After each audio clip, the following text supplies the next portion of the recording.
Welcome to Ask Lynn, everyone.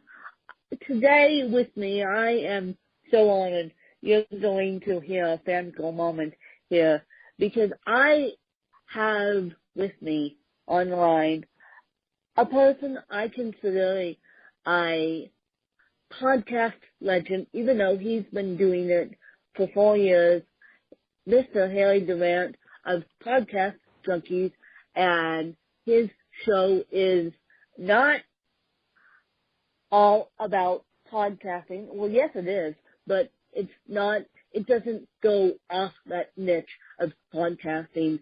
And he has had some of the great legends on, and he happily said yes to me, and hopefully one of these days I get to be on his podcast because he is a really detailed interviewer. I'm not kidding when I say that. He gets into the deep with these podcasters, and his logo is so cool.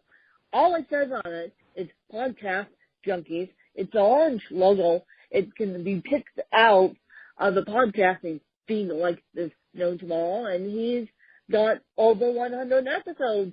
So I'm going to let Mr. Harry Duran take it away. Hey, Wynn, thank you so much for having me on your show. It's truly an honor. I never take these invitations lightly, and I'm always happy to share my podcasting story, and especially with your audience as well. So thanks, and I truly appreciate it. Well, you are so welcome. Now, okay, you had a day job in the financing field. What made you cut ties with the day job? Well, there was always that interest I had, and I think what it comes down to is I felt like I've always been listening to a lot of different voices in my life for the longest period of time. If it wasn't my father telling me to, graduate from college, which unfortunately never happened because I took the first opportunity I could in corporate America when I was 22, and I thought I had made it when I was wearing a suit to work every day. And the next voice was my boss, who kept giving me, promotions and telling me that a six-figure salary now puts me in the top 10% of all income earners. And so I was doing that for a while. And then I tried my hand at the dot-com world, and I left my job for a little while to take an unpaid position. Unfortunately, that never worked out. And I actually ended up cashing out my 401k, and that wouldn't be the first time. But eventually I had to make my way back to corporate America. And then I started working with my boss again. And I just kept looking for just different opportunities for me to challenge me. And I had a brother in Atlanta who convinced me to go take a job to work for him in construction of all things. And I went down because I wanted to just keep trying different things. And I had the hard hat and I had the boots, and I was out climbing scaffolds. But, what they say about working with family, 2 years later, I was back on a plane with my tail between my legs, forced to go live with my parents at 34. And I know a lot of your listeners can relate to this idea because I've just been listening to all these other voices. And after coming back from Atlanta, I fortunately had a plane ticket to Thailand. And I took a trip out to see a friend that I had met years earlier in Amsterdam. And we spent a nice week, New Year's week in Koh Samui. And one day he takes me up to a waterfall. And he said, let's go check out this waterfall. And I went up with him. We climbed up to the trail.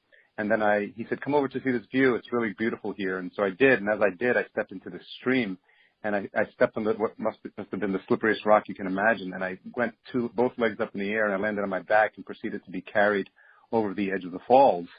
And if it not for a boulder that I spotted out of the corner of my eye where I stuck out my leg and managed to stop myself from continuing over the waterfall, I probably would have gone over. And my friend was pale-faced. He pulled me over off to the side.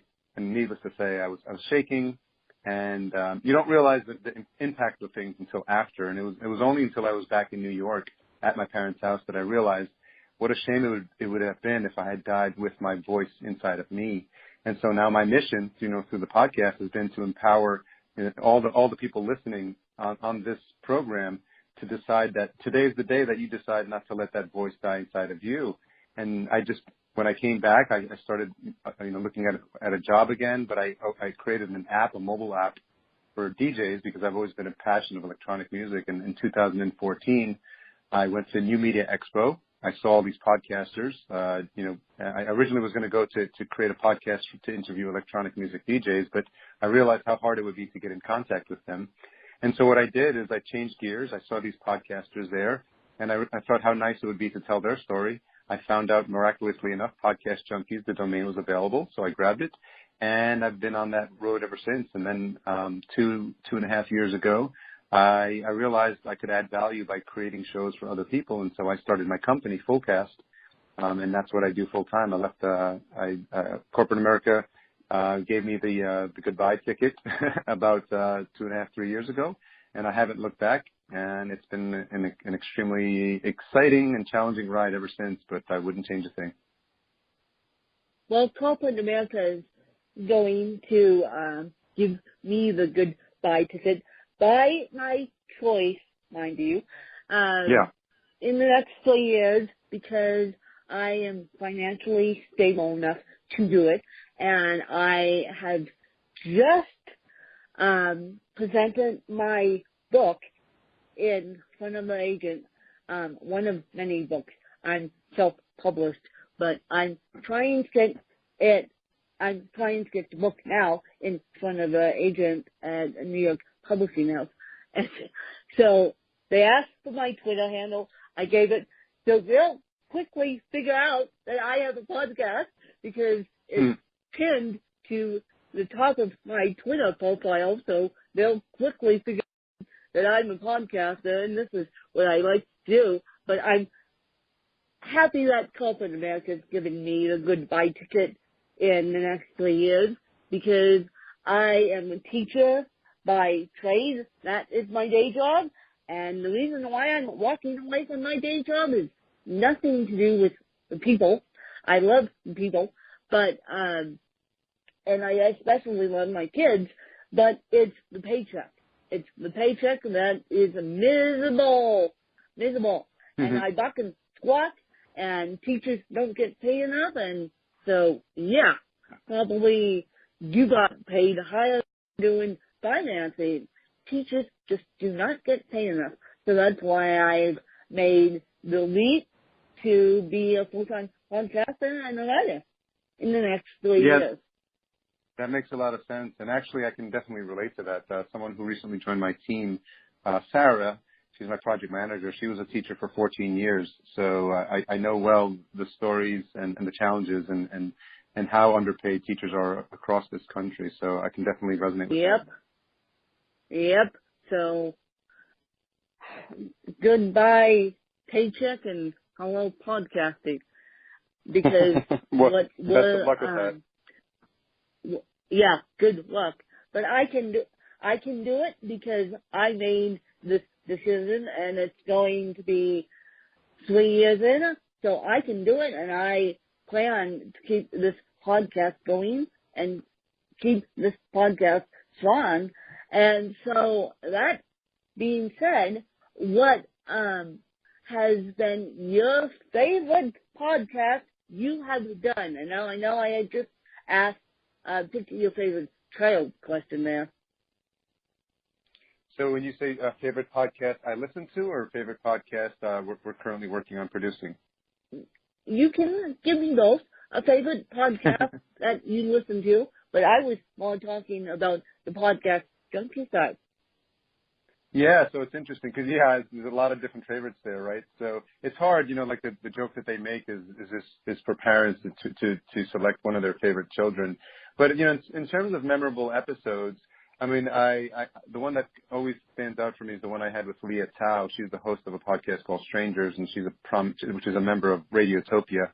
And it was exciting because she's a very good interviewer, and I was doing it in person for the first time. So I had my Zoom recorder, and I recorded myself walking on the gravel and walking up to her steps and knocking on the door, just to give people that ambient sound of like what's happening outside. And it was really exciting because most of the time I do my podcast from my home and my studio at home, and I just do them over Skype, or I use a new service called Squadcast. And it's really nice when you're able to do them in person. You get, as you might imagine, you get a different dynamic when you're talking face to face with the person. And obviously, I was talking to such an accomplished interviewer that I was a bit nervous, but it worked out well, and I got a lot of good feedback on that. I've also interviewed Mark Maron's producer, and we got to talk about his experience helping produce the Mark Maron interview with Barack Obama, which is exciting to talk about that as well. And then as a result of a connection made through the website, I spoke to Andrew Mason, who's the founder of Groupon. Interestingly enough, he's starting a new transcription service called Descript. And it's exciting, because of my podcast, I'm able to have those types of conversations. And those are some of the memorable ones that stand out. And I did listen to the Mark Maron when I actually listened to the Mark Maron interview with President Obama. My God, detailed. Talk about detailed. And then I read the other day that Mark Maron sold his house for, I don't know the number right now, but it was a pretty penny, and lips and jokes. I wonder if the new owner bought it because of the podcast. And so I'm wondering that myself, because Mark Maron is one of those podcasters that you can't stop listening to, and I wouldn't recommend that the family listening hour. No, we're not listening to Mark Maron's podcast, the family hour. But when you're by yourself, listen to it, please, because it's a phenomenal podcast. And to get the big names on his podcast, it takes a lot of work, as you and I both know. And for him as a comedian, it still takes a lot of work. Yeah, definitely. I mean, and sometimes, as you might imagine, there's so many podcasts to keep up with that we have to be selective and pick and choose. And even podcasts that I always listen to, like Mark Maron, I have to see if it's a guest that I'm interested in, because even though I listen at sometimes 1.5 or 2x, because I have so many shows to get through, I have to now be selective. And it's a shame I don't have time to get through all of them, but that's the life of someone who calls himself a podcast junkie. That's life of someone that calls himself a podcast junkie. And so, that being said, can you recommend any podcast to my audience that you like, that they might like? Yeah, I always like to mix it up when I'm a very big fan of lately, because of conversations and interviews, because as you might imagine, I'm always trying to be better. I mean, I always feel like this is a craft that takes, you can learn it within a couple of years, but it'll take a lifetime to master. And I recently had Jordan Harbinger on for a second round. He's just a great interviewer. He does a ton of research. So I'd recommend the Jordan Harbinger show if you're interested in how to conduct a great interview. Alec Baldwin has a podcast called Here's the Thing. Terry Gross, Fresh Air, she's a great interviewer. I also listen to Tim Ferriss. A lot of what he does is really good. You can tell he does his homework. So, I'm really focused on the interview style shows right now because they're really motivating, and I always feel like I learn something every time I listen. Well, I always learn something from you. And I'm not just saying that to brown-nose you here. I always learn something from you, and because you do deep dive interviews, that's when I said to you, I hope my interview is as good as you, because you managed to do a deep dive interview with people. I'm like, I can't do a deep dive. Well, I can, but it's like you are pulling facts out of these people that I didn't even know. Do you do homework before the podcast, or do you just let the conversation flow? Well, it's interesting because you can use a real life example. When you're with your friends, or when you're with someone who you have an interest in, or someone that you're a fan of, you change the method in which you listen. There's this idea of literally listening is really interesting for me, and I found a new podcast. I think it's called Listen Deeply. I'll have to think about what the name of it is as we continue, but I found it recently, and I thought it was fascinating because I think it's a skill that most people take for granted. And, the joke is you have 2 ears and 1 mouth, so you should be listening more than you're talking. And I think what I tend to do is I like the idea of using the video because I can have that focus, that eye contact with my guests.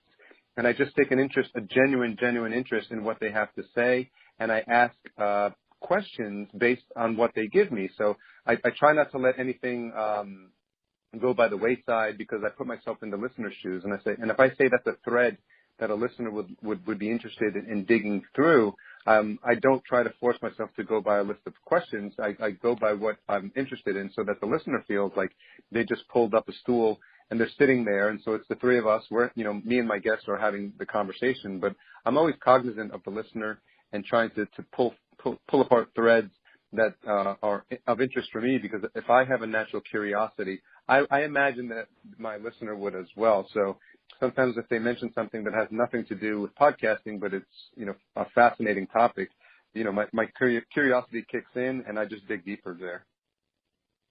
Yeah, and this industry is changing so much as time goes on. I mean, you and I have been doing it for 4 years, and my God, I now have a little bit of skills in Audacity, just a little bit. Don't ask how I acquired the skills. I actually got college credit for acquiring those skills, and my professor goes, "You don't like to edit." I said, "No, I don't. Don't leave me alone, because editing, I have a podcast producer, and she hosts a podcast herself. Her name is Emily Holcott, and she's big in the podcasting field. And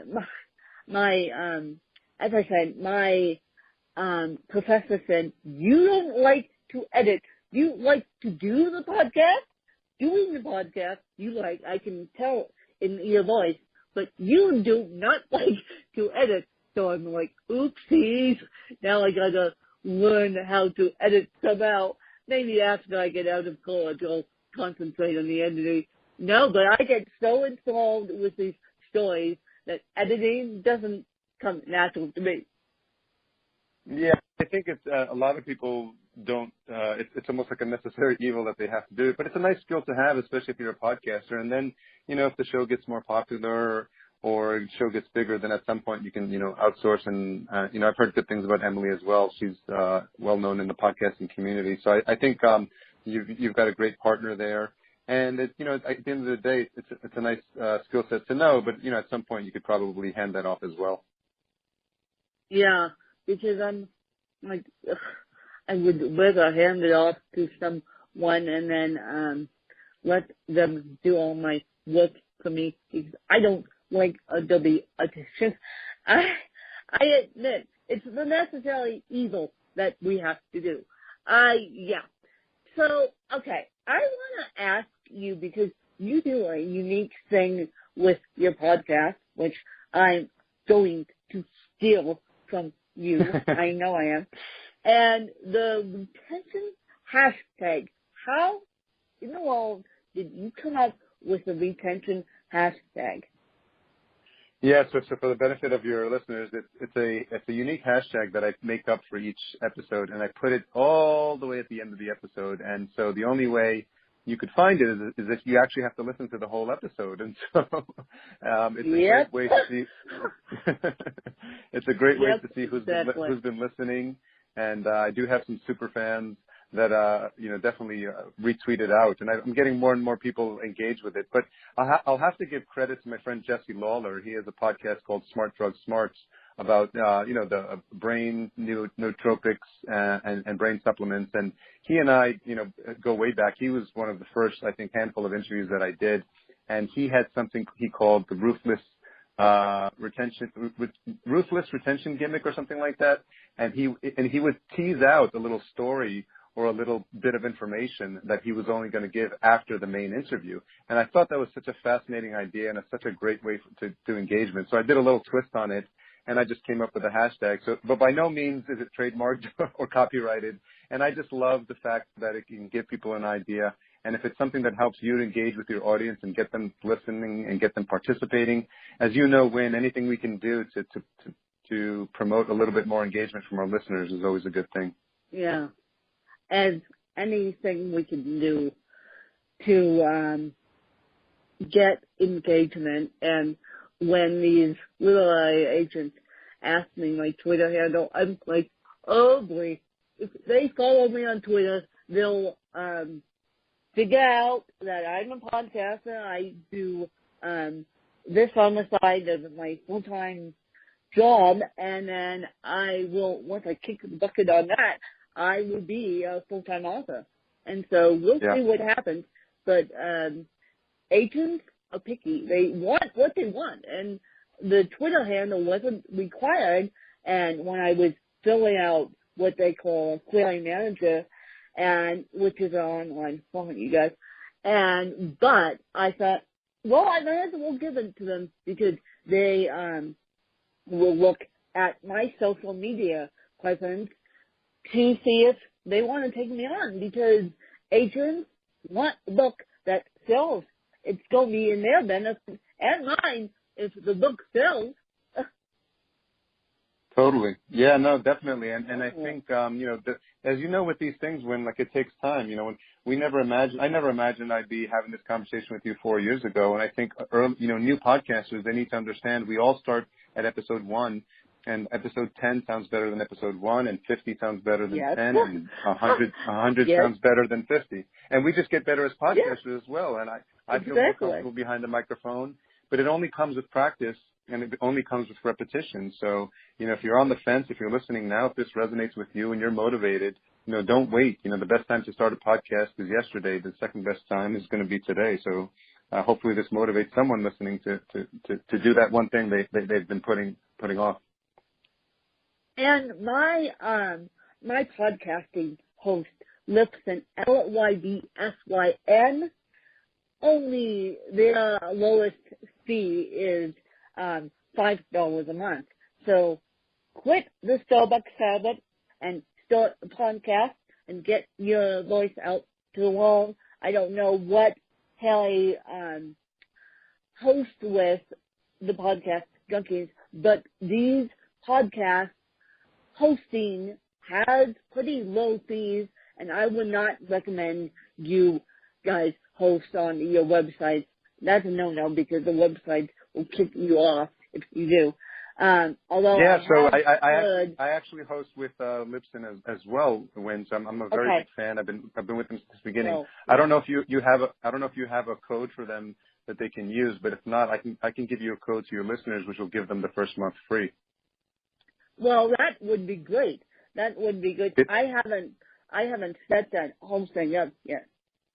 Yeah, so they can use PJ Host, one word, so PJ for Podcast Junkies, so the letters PJHOST, PJ Host, and that'll give them the first month free on Lipson. Yeah, and it's June now, you guys, so if you start in June, by September you should be up and rolling, but all I want to say is, yes, starting a podcast takes a lot of work, but it's a lot of fun too. And so, Haley, before I let you go, I want you to ask me a couple questions. Sure. Do you remember the moment when you were motivated to go from becoming a podcast listener to actually taking the leap to becoming a podcast host? It was when now, honestly, guys, I love my iPhone. But I didn't know what the big purple button was on my iPhone until I clicked on it, and it pulled up this blank white page, which Apple still has, the blank white page. I thought, let me just type something in here, and I think it wasn't cerebral even, I know that. I think it was more inspirational related. And then once I typed in the word inspiration, all these podcasts came up, and I didn't know what the heck a podcast was. So I clicked on it and fell in love. And then I thought, okay, somehow I have to do this, because at the time there wasn't a women hosted podcast about disabilities and disability advocacy. So I was filling it to meet my needs, to interview smaller people in need, obviously. And so that's how Ask Win came to be.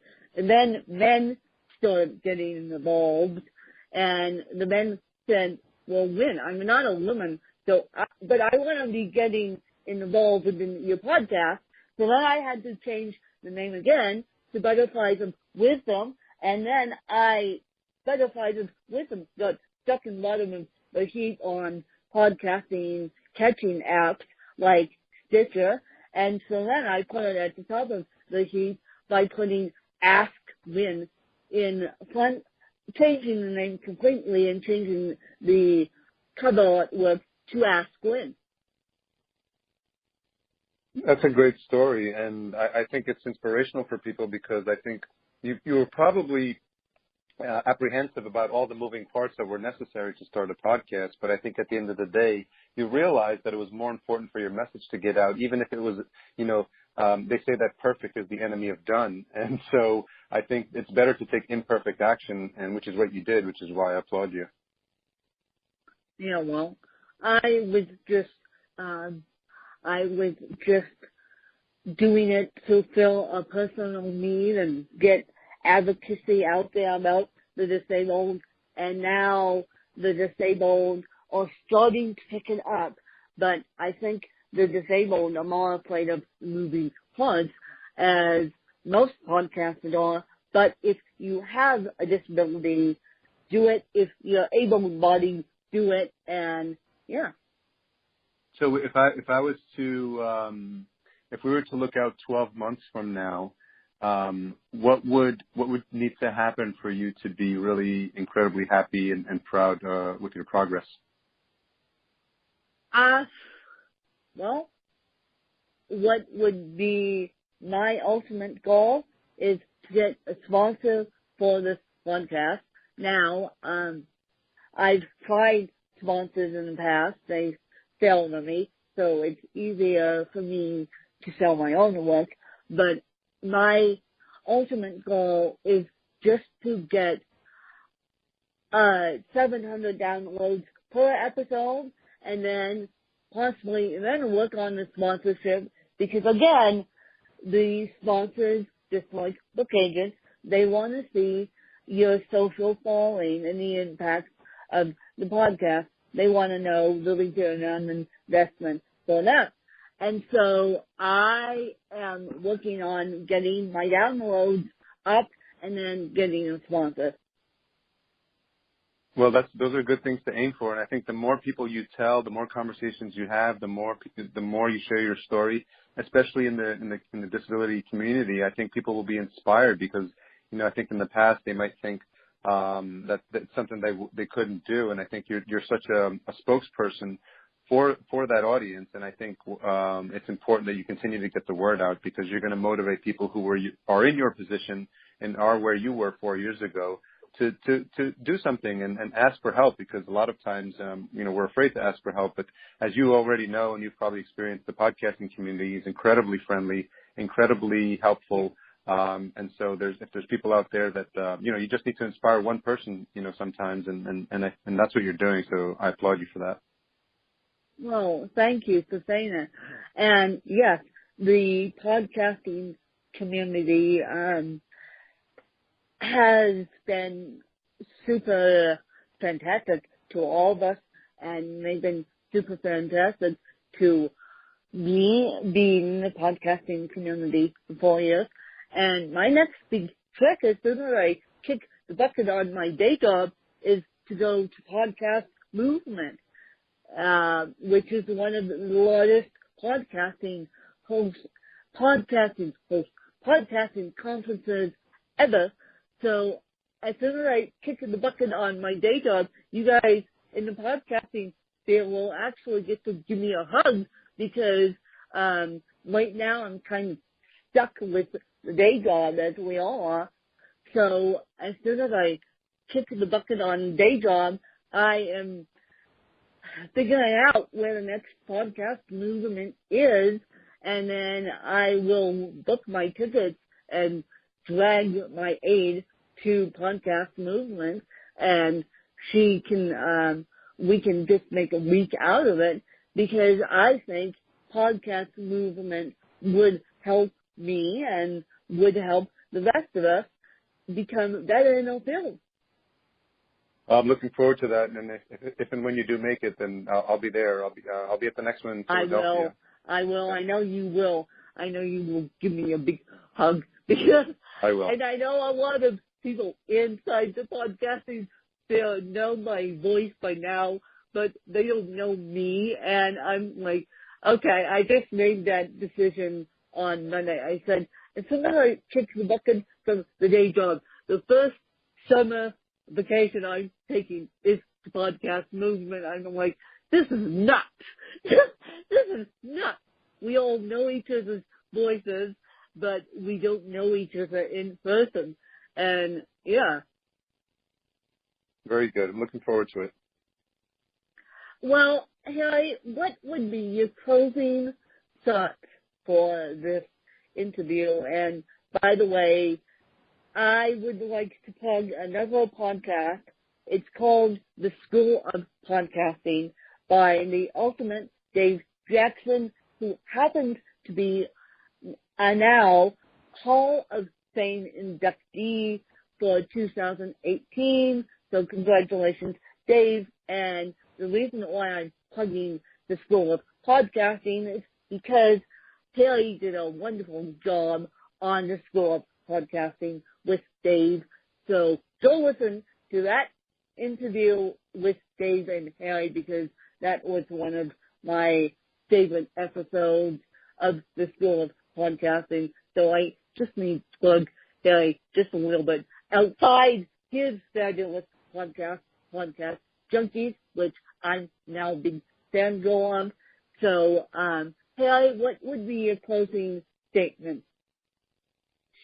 Well, thank you again for the opportunity to come on your show, and I will extend the invitation to you publicly to come on to Podcast Junkies, so we'll make that happen, and we'll figure out the details on that later. But I wanted to publicly invite you on to Podcast Junkies, and I think at the end of the day, I'm on a mission to help 1 million people find their voice, and there's a variety of ways to do that.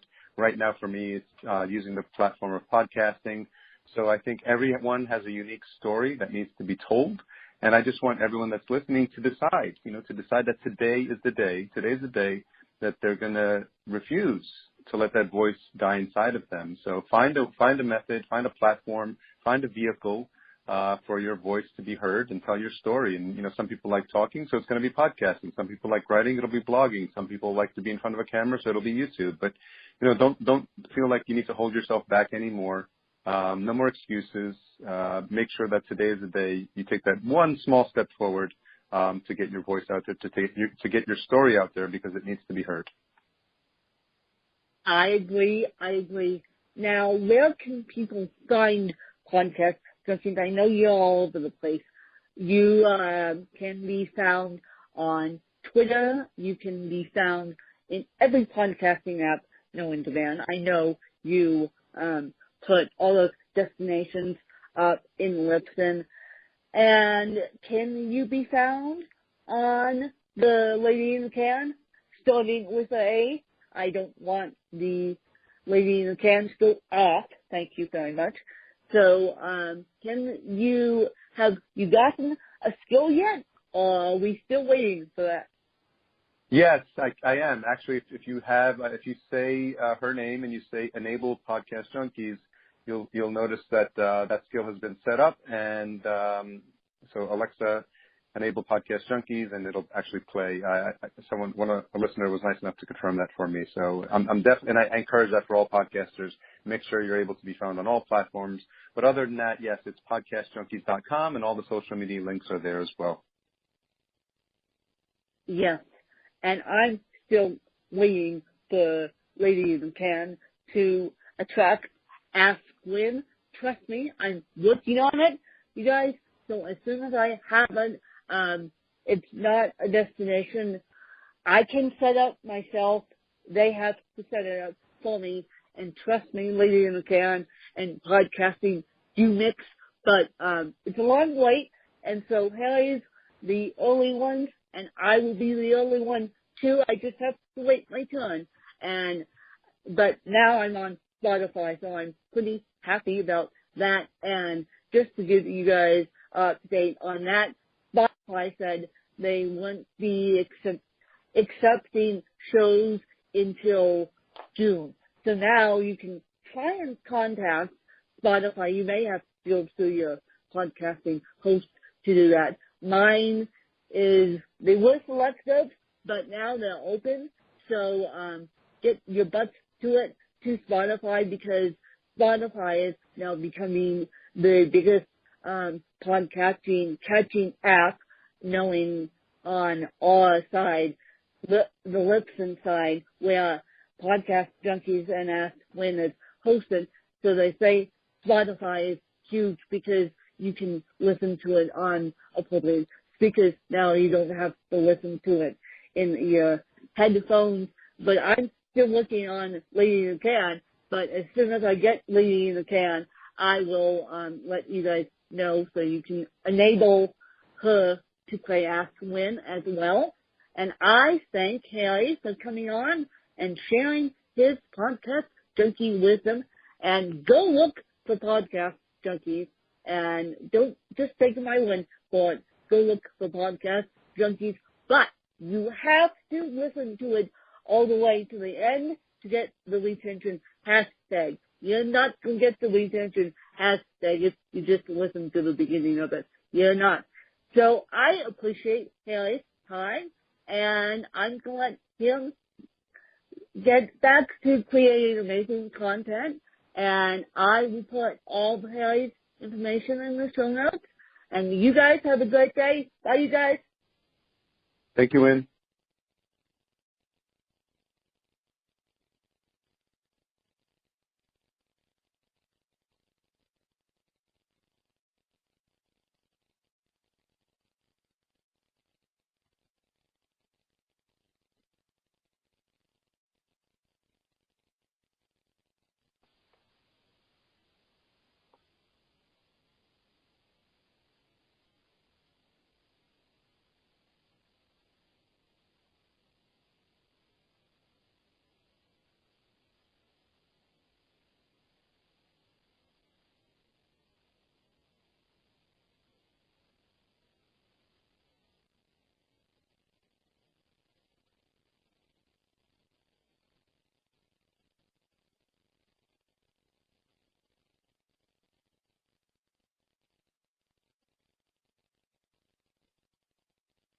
Hello?